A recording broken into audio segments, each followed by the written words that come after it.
It has returned, or he has returned, oversimplified 364 days later. The Second Punic War. Oversimplified. Part 3. Now, y'all know, I did not really much care for the first Punic War videos. They were my cup of tea. Second Punic War videos thus far I have enjoyed more so than the first Punic War videos. So hopefully that trend continues. Now because of the nature of oversimplified videos, there will be people here that are not familiar with my face or me. And so to avoid the questions asked in the comments, though certainly someone is probably just going to ignore what I am saying here and ask it anyway, and not do any sort of looking on my channel to find that information, which is very easily found. It's not, I don't hide that information. It's like the first sentence in my about page on my channel here. It takes maybe 2 clicks at the most to find this information that so many people ask. Critical thinking is dead. But anyways, I got a bachelor's in history 3 years ago, a little over 3 years ago now.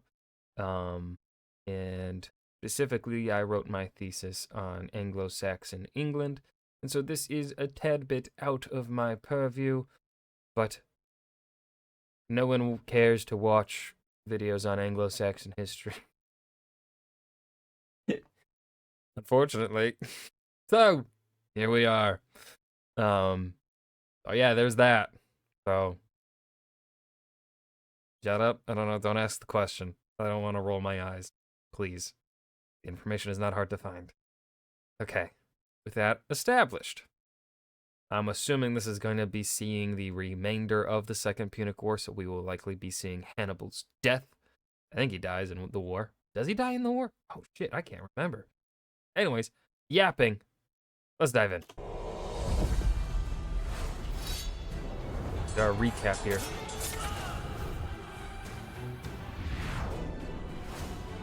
Did the part 2 end with that one terrible Roman defeat? I can't remember what it's called.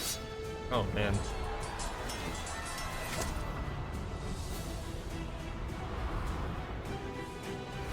I love how cinematic battle can I get.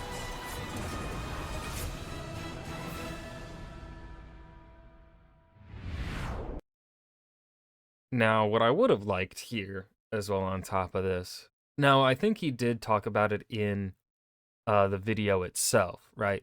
But just I would have liked it here as a little bit of a reminder, like, and maybe he's about to bring this up here, actually, right? So, you know what?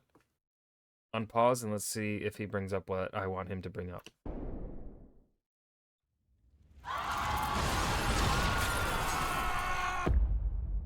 No, he did not. I wanted to hear, like, or maybe he still will bring it up in a little bit, but, and of course, that reaction is certainly justified, but also that's kind of oversimplified humor. 60 to 80,000 casualties. That's a big chunk of the Roman population. And so, like, you know, seeing this, at least in our modern eyes, right, seeing 60,000 to 80,000 deaths in war, in a battle, we've become desensitized, I feel like, to that number. I would have liked to, also on top of having that number available, the population percentage or something, like, what is the true impact of that number, right? Because numbers are so large in the modern day, especially in population, that 60 to 80,000 is like, okay, well, what does that, you know, really mean here? How do you solve a problem like Hannibal? I don't know. In a crisis such as this, the Romans often turn to religion. What's going on? Are the gods mad at us? The gods must be mad at us! But why? Why? No, why? 2 of the Vestal virgins broke their sacred oath and lost their virginity. That's why Hannibal's kicking our ass. What should we do with them? Appease the gods! Bury them alive! Who did they even boink? It was those guys! Huh? What should we do with them? Beat them to death! Needless to say, the Romans were freaking out. Several hours later. Okay, now that that's out of our system, let's go find a real solution. The real solution, first of all, involved raising a new army. I mean, honestly, that's kind of just human nature. We panic, and then we go about trying to find a real solution.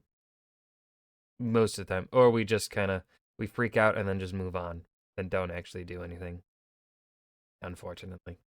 Remember, at Cannae, Hannibal had wiped out the biggest army Rome had ever fielded. Possibly 20% of Okay, there we go. There's the number I was wanting. Thank you, Oversimplified. Hell yeah. Rome's military-aged men. Rome needed to replace those losses, and fast, before Hannibal arrived at their gates. But where would those replacements come from? Rome had a few ideas. Quick! Lower the age of conscription! You! Put down those Digimons! You're a soldier now! Enlist all these slaves with the promise of freedom! And equip them with all these religious weapons and armor! Anything we've got! All right, men! You are Rome's last line of defense! Man the walls! Yeah.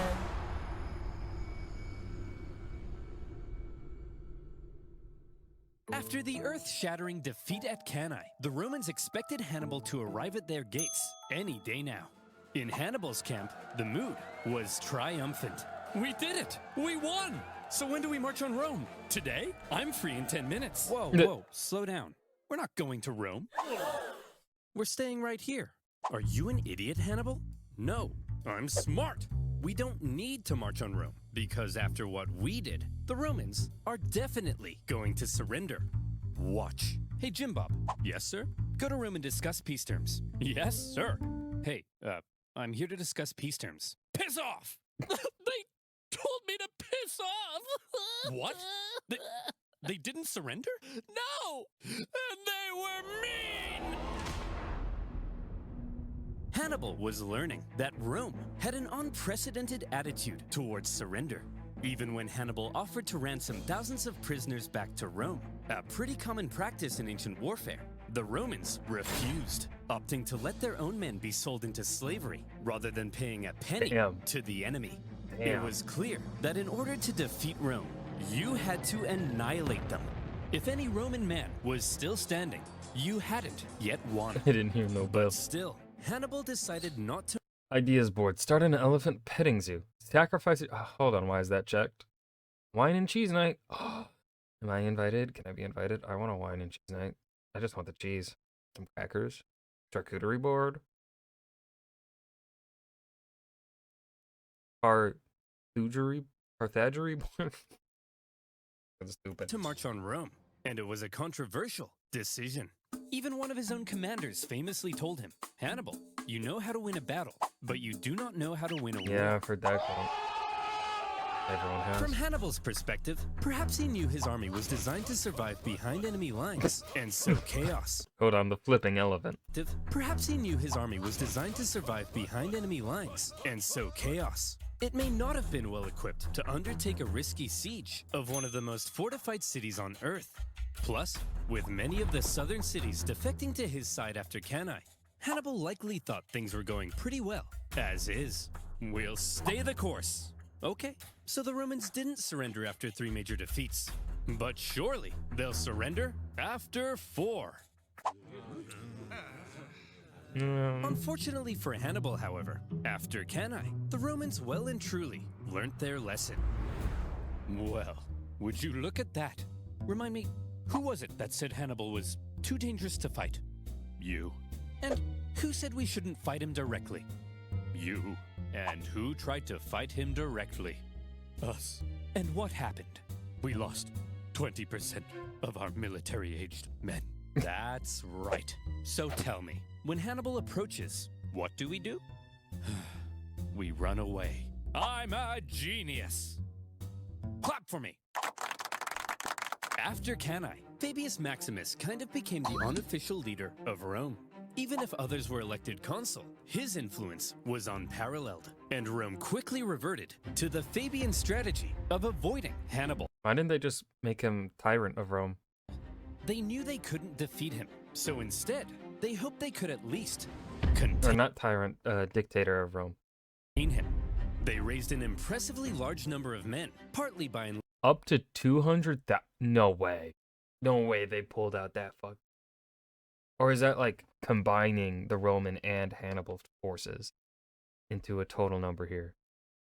listing Damn. teenagers, slaves, and criminals. And rather than trying to fight Hannibal, they instead turned their attention towards those treacherous southern cities that had switched sides. Thanks for joining the winning team, guys. Here's the deal. All you have to do is provide me some troops and defend your own city, since I'll be too busy to defend it for you.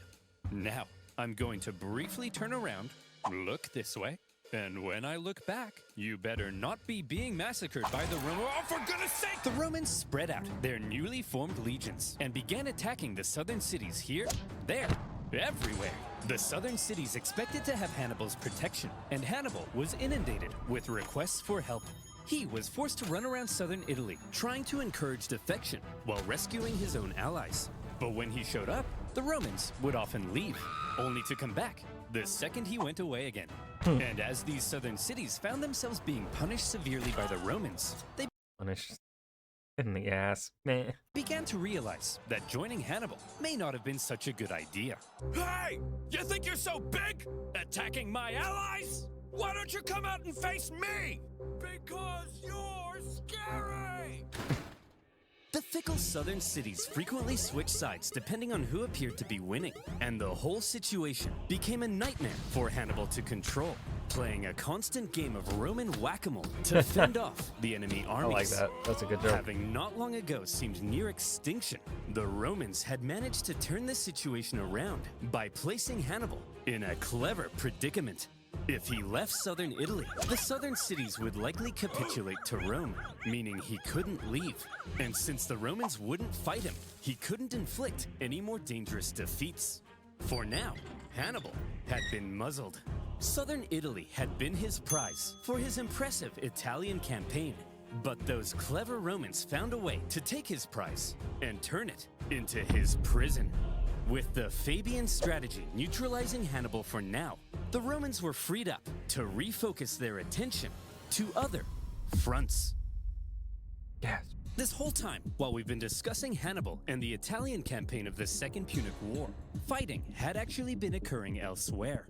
For example, in 216 BC, the Romans had sent an army north to punish the Celtic tribes that had joined Hannibal. However, as the Romans entered the Latana forest, little did they know those clever Celts had set up a trap. The Celts dropped trees on them, decimating the Romans, and they even took the commander's head to use as a religious sippy cup. Oh. So that went pretty bad. Whoa, very bad. But thankfully, in other theaters, things were going a bit better. For example, I love. Okay, this is really cool. That I feel like OverSimplified rarely does this. He typically keeps the videos very contained into areas. But I mean, this is the Second Punic War, right? We're dealing with a wider spread conflict, and he is addressing that, right? So we're getting the different fronts. I like that. We're getting more like whenever the Second Punic War is talked about, it is essentially only talked about in regards to Hannibal and Scipio Africanus. But there we got that information where he's going to be taking us elsewhere. Love it. Love it, OverSimplified. let's look at Sicily. After Okay, Cannae, I'm looking. internal chaos in Syracuse caused this longtime Roman ally to switch sides, because being a winner is more fun. The Carthaginians also landed troops, hoping to retake their lost island, while Roman proconsul Claudius Marcellus moved in to besiege Syracuse. The siege was a brutal slug for the Romans, largely due to the presence of one famous scientist and mathematician, Archimedes. He lived in Syracuse at the time, and he invented a variety of clever contraptions to defend the city. There was a Wait, no, hold on. I wanted to read the note. Go back here. Things to say if I discover something. Ew, wowzers. Fuck yeah. Usa, awuga, eureka. There was a giant claw that could grab and destroy Roman ships, and purportedly even a big mirror that could magically ignite them. Ghostbusters. The Carthaginian Deadline, forces on the I island think. attempted to come to Syracuse's rescue, but luckily for the Romans, they all got diarrhea Oh, and then died. Finally, in the city Dysentery? itself, the day of a big annual religious festival came, and the Syracusans said, Well, fellas, we've been holding off the Romans for over a year now. I think we've earned ourselves a Oh, little no. party. Sir, we're still under a massive siege. Are you sure? They'll probably take advantage of it. Well, Carl, I'm taking advantage of the open bar. Sir, they've got battering rams. Well, Carl, I'm ramming these hors d'oeuvres into my mouth. Sir, they'll tear down our walls. Well, Carl, I'm tearing it up on the dance floor. Sir, they're literally at the gates. Well, Carl, I'm literally at the cheese platter. Not the cheese platter. Marcellus took advantage of the drunken festivities, stormed the city, and plundering ensued. In the chaos, Marcellus ordered Archimedes be captured alive. Some sources say Roman troops entered Archimedes' home, and they were like, "Hey man, are you the math guy? Go away, I'm drawing circles. Look, I just need to know if you're the nerd. Come on bro, get out of here, you're messing up my circles." Now is not a good time to draw circles. It's always a good time for circles. I love circles. Either stop drawing Damn the right. circles or I kill you. I choose the circles. Oh. Despite not securing Archimedes, by 210 BC, the Romans did secure Sicily and also put down a Carthage-supported rebellion on nearby Sardinia. 2 Roman successes, and there were more to come. Yay. After Cannae, King Philip V of Macedon saw an opportunity. He was concerned with recent Roman expansion into Illyria, and so, when he saw Hannibal annihilating the Romans in Italy, he said, "Oh my gosh, hey! Hey, Hannibal! Oh my gosh, you're so cool! Let's form an alliance and annihilate the Romans together!" Sure. Yes! Hannibal hoped to secure Philip's help in fighting Rome, but a Roman army was sent to the region, stirred up Philip's other Greek opponents, and essentially kept Philip bogged down in Greece for the entire duration of the war. Another kind of Roman success. But the main front Rome was hoping to push This one? Carthage back in was Spain. The riches of Spain made it one of Carthage's most valuable possessions, and the Romans were eager to weaken it.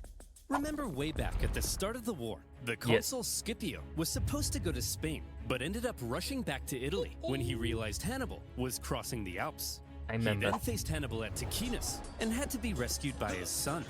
Well, after he recovered from his wounds, he proceeded with the original plan and joined his brother in Spain. There, the 2 Scipio brothers fought a successful campaign against Hannibal's brother, Hasdrubal. Over the Oh, that's next few poetic. years, they won a number of key victories. Even Like there is something poetic about the 2 brothers fighting together while the Hannibal bros are separated by miles and miles. Oh, I see it. taking Saguntum, the city that had kick-started this entire war. Yet more Roman success. Yeah. A trend appeared to be emerging. Whenever the Romans fought anyone other than Hannibal, they usually came out on top. Perhaps these other fronts would be the key to Rome taking back control of this war. Perhaps it was time for Rome to return to their old ways of being the aggressive go-getters. And perhaps it would help if Rome had a Hannibal of their own. Dun dun dun. Scipio, the younger, was the son of Publius Scipio, currently fighting in Spain. This made him a member of one of Rome's most prestigious families. Not much is known of his childhood, Damn, look at his armored abs. although there is one story of how he was getting hot and heavy with a young lady, only to have his dad barge in and drag him out wearing nothing but a cloak. Huh? This story was written by a Roman Even him whose hand did oft accomplish mighty exploits gloriously, whose deeds wane not but live on to this day, the one outstanding man in all the world, him, the single mantle, his own father dragged from a lady love's arms. poet to make Scipio look bad, but by modern standards has ended up making him look pretty rad. My guess is if Rome had a high school football team, Scipio would be the quarterback. Yeah, I can see that. Scipio was only Good 18 analogy. when the Second Punic War broke out. He was at the Battle of Ticinus, where he famously rescued his father, and he was one of the survivors of the Battle of Cannae, after which he threatened to cut down any man who dared abandon Rome. He was a natural leader and up to his ears in spunk, and therefore he rose through the Roman ranks shockingly fast. We need a new military tribune, but Hannibal has killed so many men, we're running out of options. Put me in, coach. Scipio, you're only 20. You can't be a tribune. Come on, coach. Put me in. Well, you do have a lot of spunk. All right, you're hired. We need to elect a new Edile. Who do we have left? Put me in, coach. Scipio, you don't meet the minimum age requirement. I got this, coach. I got this. He's got this. Well, okay then. You're in. Ugh, my room's a mess. I gotta cook dinner. Oh, and would you look at that? My fly's down. Life sucks. Put me in, coach. I don't like how intimate that was. Wow, you're so spunky. When Scipio was 25, however, he received some bad news. His father and uncle in Spain had both been defeated in battle. Oh. And shockingly, both of them were killed. The No. news must have been devastating for the young Scipio. But it was also devastating for Rome, as almost all of their Spanish gains were wiped away. Okay, listen up! We need someone to go and replace the Scipios in Spain. So, who's up for it? Put me in, Come coach. on, who's gonna go? Fabius, Spain seems unwinnable. There's no glory to be had there. Yeah, the glory is here, defending the homeland from Hannibal. Well, somebody has to go. I said, well, somebody has to go. Put me in, coach! Scipio was eager to be the one to go and replace his father and uncle in Spain. However, there was concern amongst the older senators. You're only 26. You can't lead a military campaign. He's right. That's a good point. And you're 71. You can't stand up without a little urine dribbling down your leg. Ooh. Got him. Scipio didn't meet the typical requirements for the position, but as the only person willing to go, this young piece of hot Roman meat was unanimously elected proconsul and sent to lead the Roman armies in Spain. He hoped to carry out a campaign as impressive as Hannibal's had been in Italy. In fact, Scipio rather admired the one-eyed general. Scipio, you've got a Hannibal poster in your room. Yes, but he's the enemy. I'll let you in on a secret, Billy. You know how we're gonna win this war? By marching straight at the enemy? No, that's the old way. We've gotta be less Roman and a little more Hannibal. Hey, by the way, don't just barge into my room. That's an infringement of my privacy. Privacy? Privacy, you say? Well, Scipio, if it's privacy you want, then you, my friend, need NordVPN. Don't touch me. How would you like to be? And as always, you'll be supporting my channel. So thank you. Now, where were we? Oh yeah. Hannibal contained a young piece of hot Roman meat sent to lead the Roman armies in Spain. Scipio was charismatic, extremely confident, bold, and probably most important. Wait, hold on. Words, things to read.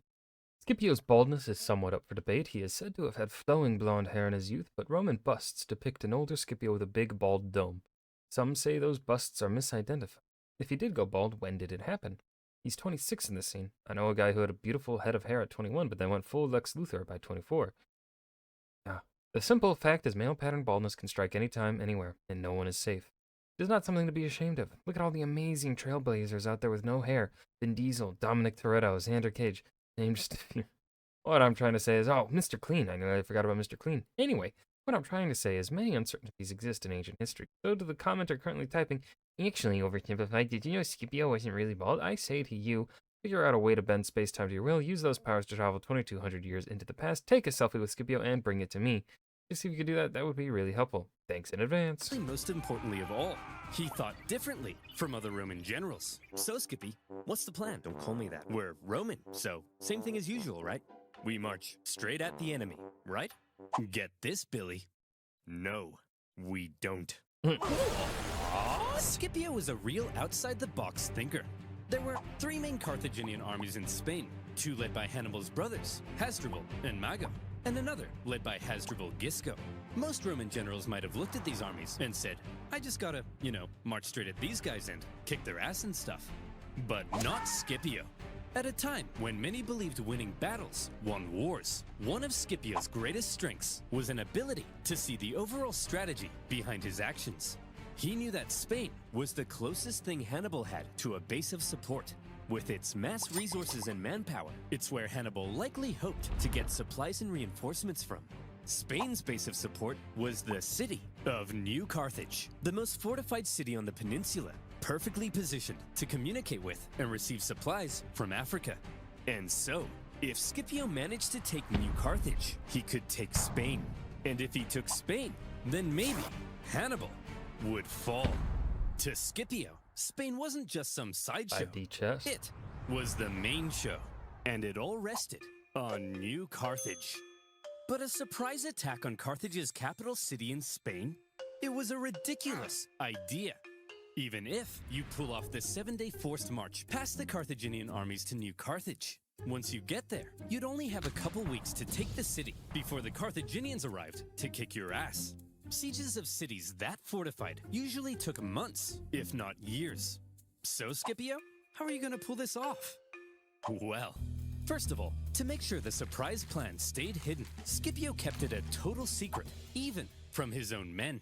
Where are we going, Skippy? I'm not telling you. Is it Disneyland? I'm not telling you.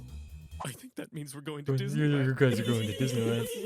This secrecy kept the Carthaginians from preemptively reinforcing the city. As a result, New Carthage was left under garrisoned, because the Carthaginians believed it to be kind of naturally impenetrable.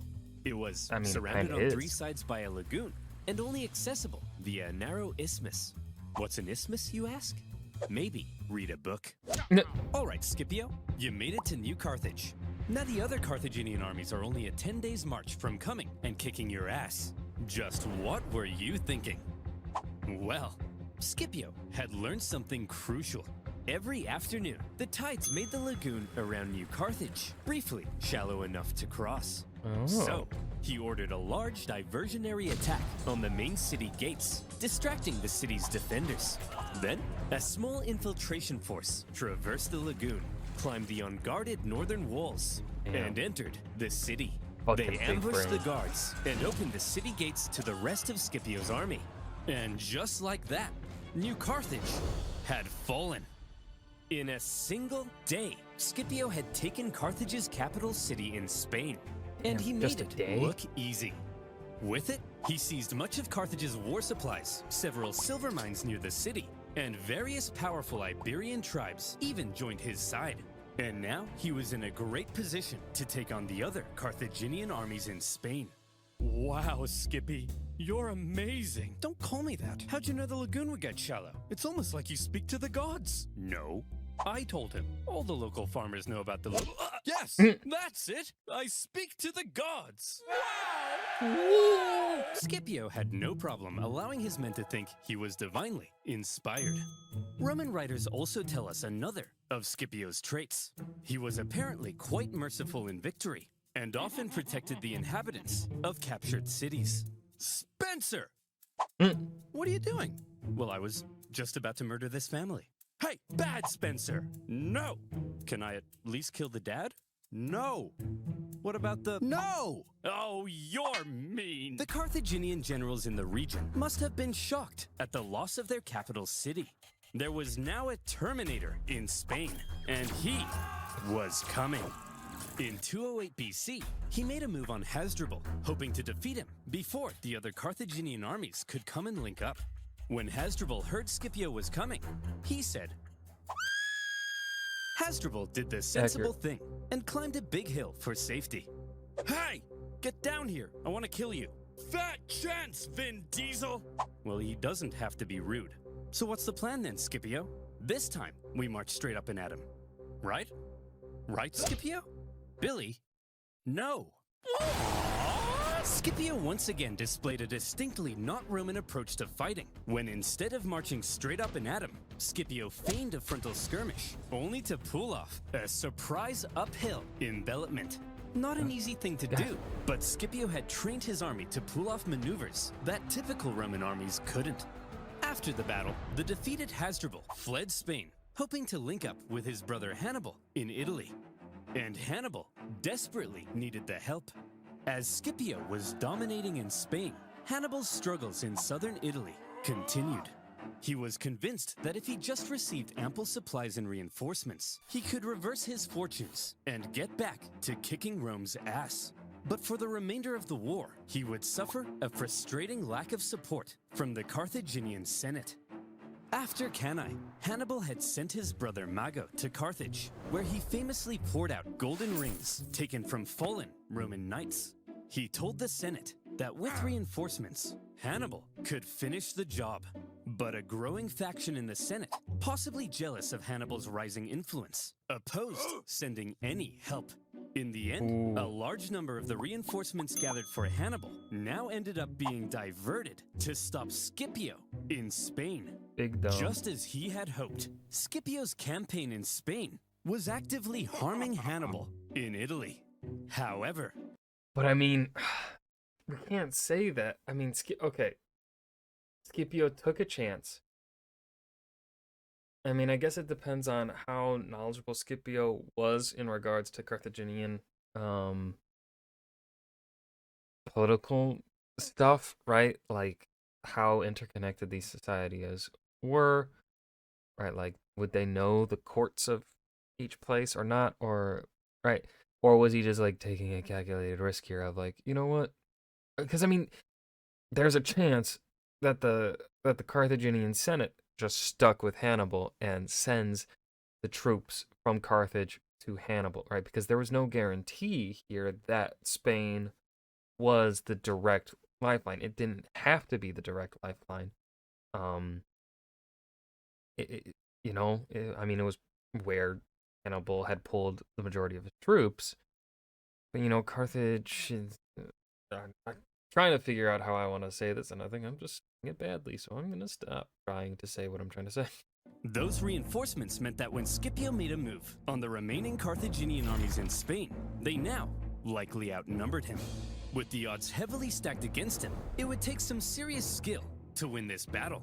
This time we're gonna march straight at them, right? No, Billy! Ooh. The preceding Battle of Ilipa is often considered Scipio's masterpiece because it was positively oozing with deception and trickery. Ooh. First, both sides spent several days forming up and facing off without actually fighting. On each day, Scipio placed his strongest Roman legions in the center with his weaker Iberian allies on the sides. Seeing this, the Carthaginians were like, "This guy's an idiot. We've seen his plan. His strongest troops are going to be in the center. So let's form all of our battle plans based on this information. I'm sure he won't change anything at the last minute." Then, when the day of battle came, Scipio woke up the Carthaginians with an early morning attack, causing them to rush out of camp without breakfast.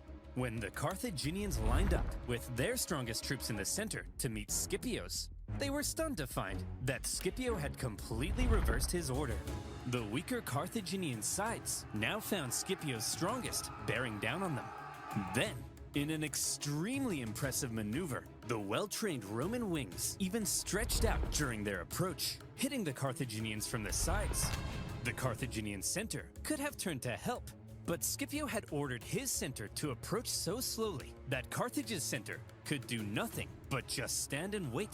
In this way, the outnumbered Scipio had cleverly controlled events so that the bulk of the strongest Carthaginian troops couldn't even fight during the battle. He had completely removed them from the equation. The incredible Scipio had inflicted a monumental defeat on a much larger enemy force. And the Battle of Ilipa was the final nail in the coffin for Carthaginian Spain. Yet more tribespeople continued to side with the Romans, and the remaining Carthaginians retreated to the coast and eventually fled the peninsula. And would you look at that? In just a few years, the incredible young Scipio had turned Spain completely red. The Carthaginians must have been stunned. His Spanish campaign had almost been as impressive as Hannibal's campaign in Italy. In fact, see if any of this sounds familiar. In Spain, Scipio had used the environment of the battlefield to his advantage. He staged ambushes by concealed troops. He treated local tribespeople well, earning their friendship. He even once forced his enemy to come out and fight him without breakfast. No, it doesn't sound familiar at all. Each and every one of these tactics were possibly borrowed from a certain one-eyed general. No way. In all the battles Scipio had fought against Hannibal, it seemed he may have been taking notes. Hey! Scipio! What? Stop stealing my tactics! I'm 700 miles away. I can't hear you. What did you say? What? What? Better yet, Scipio's achievement in taking a well-fortified city, plus his understanding of the overall strategy, has led some historians to argue he wasn't just as good as Hannibal. Scipio may actually have been better. Yeah. This young man, who many in Rome had doubted, had just shut those silly billies right the flip up. What's wild is he took control of an entire Roman legion and began his war in Spain at the same age that I currently am. Roughly. I'm 26 right now, but I was just 25. What have I done with all? Mere years ago, it looked like Rome had no chance of even surviving this war. But now, the momentum of war was shifting astonishingly fast. And for Hannibal in Italy, things continued to head south. Before Scipio had even gone to Spain, the Romans had placed Capua, Hannibal's largest city in Italy, under a dangerous siege. And in order to rescue it, Hannibal needed to take drastic action. Fast. Man, everything's falling apart. Fine, I'll do it. Do what? Yeah, you've convinced me. I'll march on Rome. Ooh, a little late. That conversation was 5 years ago. Yeah. It's too late. No one's trying to convince you to march on Rome. I said I'll do it! Quit nagging me! Ugh. Hannibal finally marched on Rome, hoping it might draw the Romans away from Capua. The Romans saw Hannibal approaching their city, and they freaked the hell out. Hannibal is said to have closely approached the city walls, inspecting the defenses, as the Romans inside quivered in their togas. However, Hannibal probably knew he had no chance of taking the city. The whole thing was a feint, and Hannibal soon left. The Romans famously coined the phrase, "Hannibal is at the gates," to describe a moment of crisis or severe desperation. But for accuracy's sake, the phrase should probably be, "Hannibal is at the gates." But don't worry, it's just a feint to draw the Romans away from Capua. And it didn't even work, because the Romans stayed at Capua, and the Capuans misunderstood and thought Hannibal had abandoned them. And so, they surrendered the city. But apparently that's not as Hannibal's at the gates, but don't worry, it's just a feint to draw the Romans away from Capua, and it didn't even work because the Romans stayed at Capua and the Capuans misunderstood it and thought Hannibal had abandoned them, and so they surrendered the city. catchy. Despite a few No, it's not. successes, including an ambush in 208 BC, where Hannibal managed to kill both consuls in one go, Hannibal was slowly but steadily losing his grip on southern Italy. Even Hasdrubal, who had fled Spain to join Hannibal, never reached his brother. He made his own dramatic crossing of the Alps, just as Hannibal had done. But unlike Hannibal, the second Hasdrubal arrived in Italy, he was immediately pulverized. The Romans then took his head and threw it over the walls into his brother's camp. Hannibal was becoming extremely isolated. After his That's impressive messed up. conquest of Spain, Scipio returned to Rome a hero. And when the election came for next year's consuls, despite not meeting the typical requirements, Scipio won in a landslide. But the question now was, what would he do next? All right, what's your plan then, Scipio? You're gonna go fight Hannibal now, right? Get this, Fabius. No. Scipio's plan remained the same as before. Don't attack the monster directly. Attack his base of support, which now happened to be Carthage itself. That's right, Scipio would invade Africa. However, Scipio understood that any invasion of Africa would stand a much better chance if he could secure an alliance with one of the African tribes. Throughout the war, Carthage's far superior Numidian cavalry, which came from this part of Africa, had played a critical role in winning battles. Numidia was divided between two rival kings. In the east, the king Syphax had sympathized with Rome for much of the war, and so at some point, Scipio visited Syphax to ratify a treaty. It just so happened, however, that the Carthaginian general Hasdrubal Gisco, whom Scipio had fought in Spain, also arrived at the exact same time. And so Syphax invited both Scipio and Gisco for a meal. The two men fought I've for not heard this Syphax's story. alliance, and by Roman accounts, Scipio was positively charming. Come on, Syphax, stick with us Romans. We'll build a naked statue of you. Very enticing. If you join our side, Syphax, we'll give you a 2% discount on figs. You like figs, don't you? Not really. Hey, Syphax, check this out. Wow! Hey, Syphax, check this out. Oh, Did he just defecate? I believe he did. Well, Scipio, you clearly are the most charming man in the Mediterranean. My alliance is... Syphax, I'll let you marry my extremely hot daughter. Yours! Humana, humana! Unable to compete with Syphax's libido, Scipio instead made contact with Syphax's rival, the other Numidian king, Massinissa, who was a longtime ally of Carthage. Scipio told Massinissa, if you join the Romans, I'll help you defeat Syphax and become the ultimate Numidian king. And so Massinissa was now on Team Rome.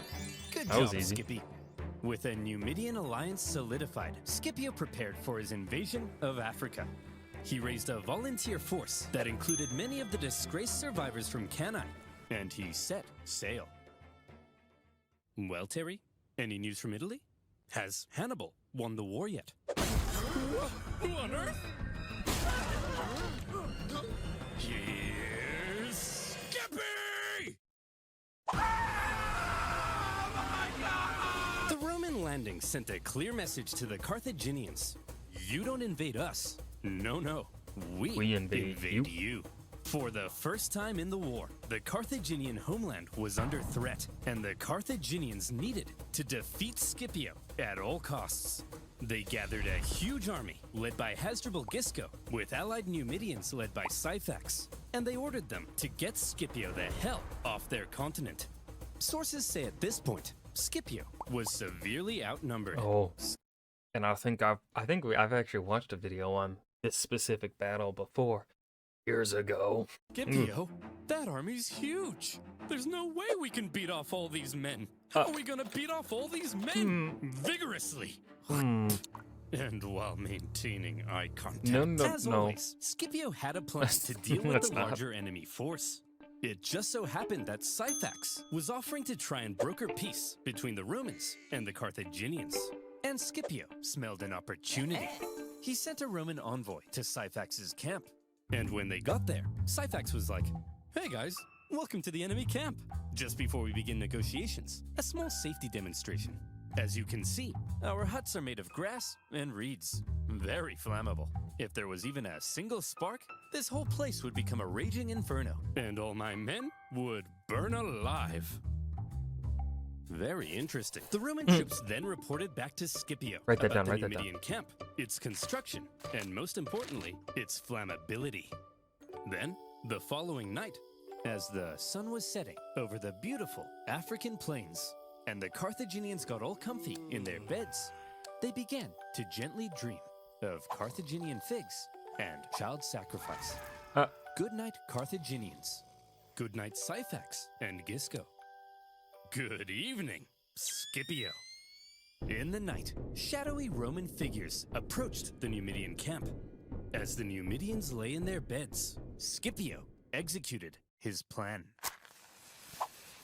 The camp erupted into flames. With the flammable wooden huts, the fires spread terrifyingly fast. Men were burned in their beds. Those who awoke in a panic, believing the fire to have been some kind of terrible accident, rushed to the exits without their weapons and armor. Those who saw the fire from the Carthaginian camp also rushed out unarmed. And when they got there he was, Scipio, the Romans, and their steel.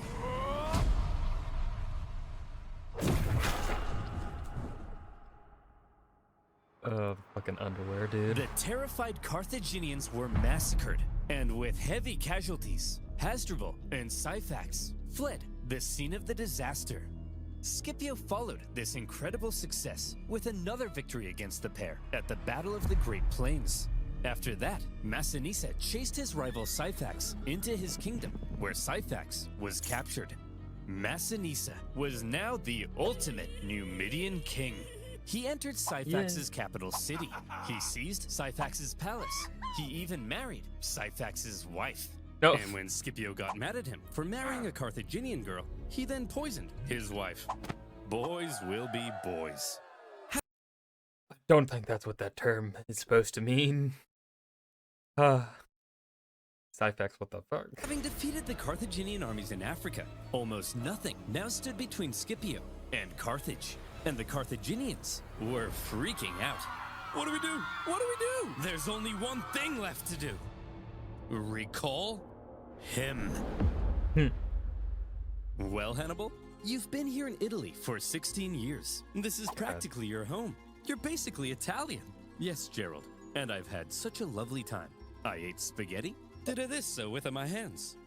I did these with my hands, but actually, would it be a red sauce? Would they have red sauce at the time? Because red sauce is tomato sauce, and tomatoes come from America.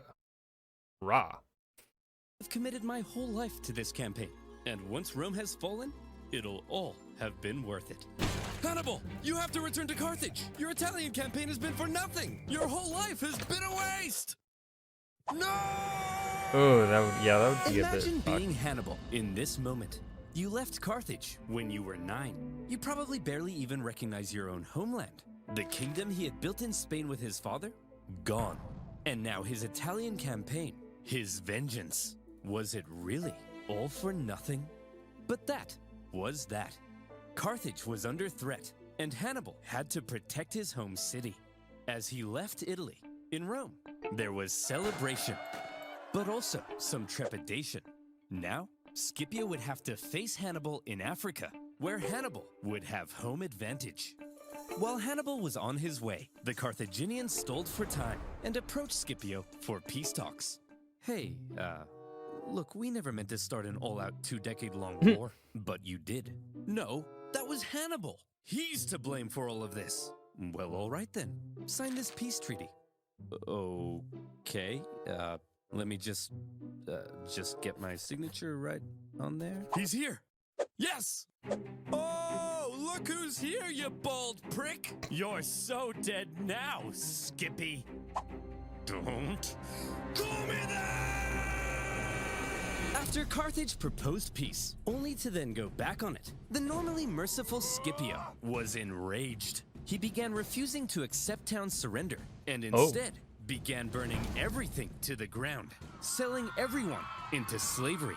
Hannibal, he's burning our towns. Go stop him. Guys, he's obviously trying to lure me out there to fight on those flat plains, where his Numidian cavalry will give him the advantage. It's a trick. Well, it's working. Go and fight him. It's obviously a trap, and we're falling for it. Go and fight him.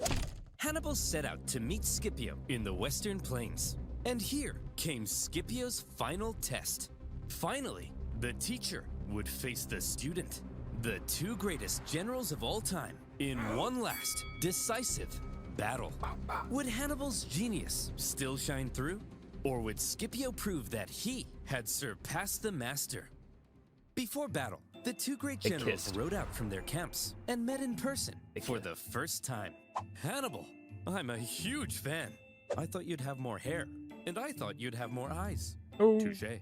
They then had a conversation, which I'll paraphrase. Hannibal said, "At the start of this war, I had great fortune in Italy.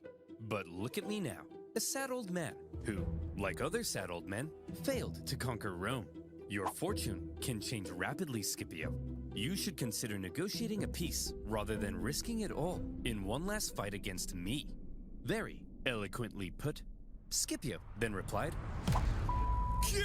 Negotiate? Negotiate what? I took Spain. I'm about to burn your pathetic city to the ground. What could you offer me in negotiations? I already have it all! Ah! I think he's gone a bit off the deep end here. Seriously though, Hannibal, I am such a big fan. And so, it was settled. The two great generals would face off one last time in the epic Battle of Zama. Scipio gave his men, consisting of many survivors from Cannae, a pre-battle speech. telling them not only would they gain redemption, but they could become masters of the world. Hannibal told his men probably nothing, because most of them didn't even speak the same language. As the two armies lined up for battle, something interesting became clear. Hannibal had more infantry and hoped to use them to brute strength the Romans. But Scipio had the nimble Numidian cavalry and hoped to pull off an envelopment. It was a complete role reversal of Cannae. Yeah. As the battle began, Hannibal made his first move. He sent his 80 war elephants to smash through and weaken the Roman infantry. Scipio had the perfect response. He had altered his formation to create passages between the Roman maniples. His light troops stepped aside at the right moment, revealing the gaps ahead of the charging elephants. Elephants, if given the choice between a suicide charge into spears or a nice clean escape, will probably choose the escape. And that's what happened.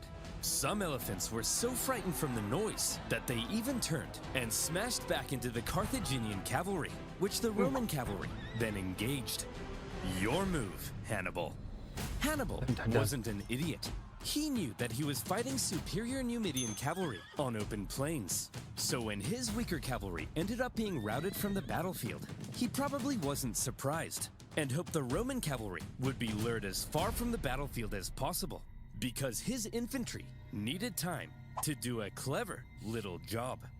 Hannibal had the numerical advantage, and he had positioned his army in 3 lines. The weaker troops were at the front, while his best men, the army that had been with him in Italy, were in the rear. As the Romans smashed into the weaker front lines, they managed to cut through But isn't that also how the Romans fight as well? The less experienced troops at the front and then the veterans behind? them, but suffered losses and exhaustion in doing so. The same with Hannibal's second line, so that by the time the Romans reached Hannibal's superior third line, the two sides may have now been about equal in number. But the exhausted Romans had just fought an entire battle to get there, while the remaining Carthaginians were fresh and ready to go. Hannibal was still a genius. And this is where the final race began. Could Hannibal's stronger infantry finish off the Romans before the Roman cavalry returned from their pursuit? Who would be quicker, the Carthaginian infantry or the Roman cavalry? Dun, dun, dun, The dun. answer: the cavalry. They had called off their pursuit just in time to turn around and hit Hannibal from the rear. And that was the deciding move. As the sandwiched Carthaginians were hacked to pieces, Hannibal knew he had lost, and he escaped the battlefield. It was a battle that some historians say was well fought on both sides. Both showed their genius, but fortune fell in the favor of Scipio. With just a few thousand Roman casualties compared to 40,000 Carthaginians, Scipio had won. Hannibal advised the Carthaginian Brutal. Senate that it was time to surrender. 17 years of war, finally Okay, so over. Hannibal did not die in the battle. The terms Rome placed on Carthage were harsh. They lost territory and were prohibited from starting any more wars with anyone without Rome's explicit permission. Carthage basically became a weak Roman client state. And what of these two military geniuses?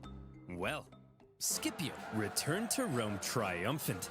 For his victory in Africa, he was given the title Scipio Africanus.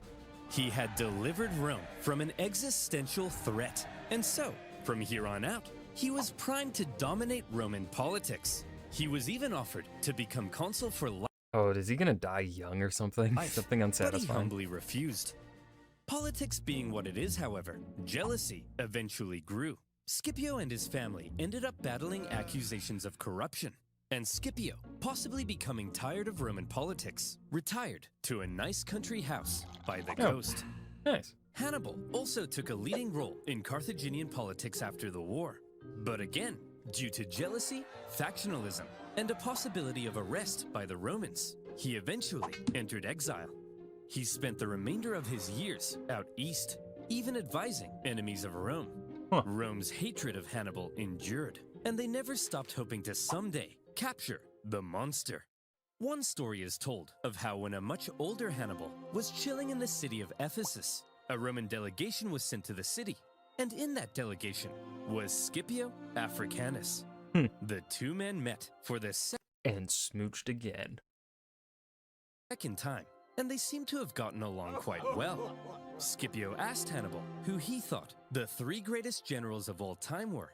Hannibal placed Alexander the Great in number 1, Pyrrhus of Epirus in number 2, and in third place, himself. Scipio then asked, "And what if you had defeated me at Zama?" "Well, Scipio, then I would have been the greatest general of all time. Please, call me Skippy." Eventually, around 183 BC, Hannibal, now in his 60s, came under threat of Roman capture. After a long life, he chose to take some poison. According to Livy, his last words, "Let us now relieve the Romans of the anxiety they have so long experienced, since they think it tries their patience too much to wait for an old man's death." Wow, Hannibal, what a dignified end. Gross. And there you have it. The Second Punic War. Finally done. It took 17 years to end the war. And on a personal note, making these videos has also taken 17 years off my life. Carthage began to recover from the war, shockingly fast, however. And anxieties over Carthage would remain in Is Rome. he gonna do the third In Punic War particular, next year? one senator would begin calling for one last crusade against Carthage to end the threat once and for all. He famously began to end all of his speeches with one singular phrase, one of the most famous phrases in Roman history.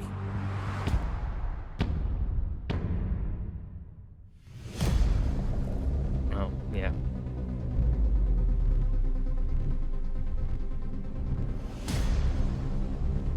Third Punic War coming eventually. Now that was the second Punic War oversimplified, part 3. I've got mixed feelings, and not because this wasn't good. It was a good video, but I think oversimplified's strength in storytelling, history, this kind of stuff that he does, I think he is better at it when it's the self-contained, like, one-off videos. And not like the goofy, like, I don't know, like not like the pig war or whatever. I mean, that was a good video, but like things where kind of I mean, it is still very oversimplified here, right? 3-part series, each video around 45 minutes or so, 50 minutes per part. So we're about 3 hours of the Second Punic War. I don't know. I think he's stronger when his videos are in the 20 to 30 minute range. And he really leans into that oversimplified name. I mean, but again, like it's such a back and forth here because, right, he did oversimplify the Second Punic War. But also, I don't know, his older content where he is in those 20 to 30 minute ranges and it's not a long series, I feel like that's really where oversimplified strength is at its highest. Now, he's not done one of those kinds of videos in a hot minute, so it is what it is. I still enjoyed this. I definitely think the Second Punic War series here was a marked an improvement over the first Punic War. There were just, I don't know, there was a repetition of certain types of jokes in the first Punic War that were just, I don't know, it just did not land well for me. Second Punic War, he cut back on those a bit, and I think it worked a bit better. I think definitely part 3 of this 3-part series was the strongest of all 3. So yeah, I mean, not much for me to say as I'm not a Roman historian, but I mean, it was still a good time. I like learning. I like the focus on how we got a little bit of information on stuff happening outside of the Roman peninsula for the Second Punic War, how other tribes and kingdoms tried to take advantage of what Hannibal was doing. And so that was really cool. And so I hope you guys enjoyed. See you, I don't know, in the next oversimplified video, whenever that will be. Peace.